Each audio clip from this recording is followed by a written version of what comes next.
السلام عليكم. في هذا الفيديو الجديد سنتعلم كيفية استخدام شخصية زيرو، لكن في البداية لا تنسوا الاشتراك وتسجيل الإعجاب بالفيديو. حسناً، في لعبة بلود سترايك تتميز الشخصيات بتنوع كبير في القدرات والمهارات، مما يجعل كل شخصية فريدة ومثيرة للاهتمام، على عكس لعبة فري فاير حيث تمتلك الشخصيات مهارة واحدة نشطة تتيح لها القيام بحركة أو قدرة معينة في لحظة معينة.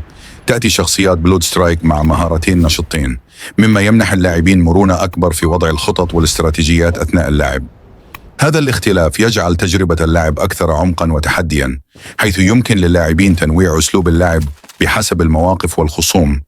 إذا كنت من محبي الألعاب التي تعتمد على التكتيك، ستجد أن بلود سترايك تقدم تجربة غنية ومرنة أكثر من غيرها. حسناً، دعنا نتحدث عن شخصية زيرو. زيرو هو سياف أو ساموراي محترف يتميز بمهارتين، واحدة هجومية وأخرى دفاعية، مما يجعله من أكثر الشخصيات توازناً في اللعبة. المهارة الأولى وهي الهجومية تسمى هجوم الظلال. هذه المهارة تمنحك القدرة على الاندفاع بسرعة نحو ساحة المعركة، مما يمكنك من الانقضاض على الخصوم بشكل سريع ومفاجئ. بالإضافة إلى ذلك، هذه المهارة تمنحك القدرة على الطيران لفترة قصيرة، مما يساعدك في التسلل أو الانسحاب من المواقف الصعبة، تماماً كما فعلت مع خصمي في تلك الجولة.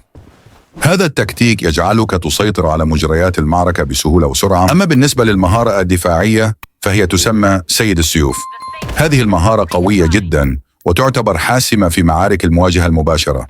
بفضلها يمكنك صد هجمات الخصم بسهولة أثناء القتال. يمكنك تفعيلها عندما يكون الخصم منشغلاً بإطلاق النار عليك، وتقوم بصد الطلقات والهجمات بشكل فعال.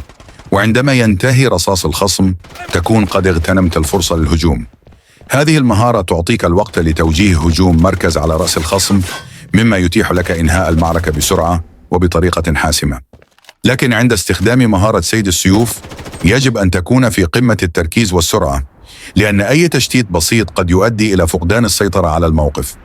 على سبيل المثال، في إحدى المعارك كنت مشتتا قليلا وتمكن الخصم من القضاء علي بسبب هذا.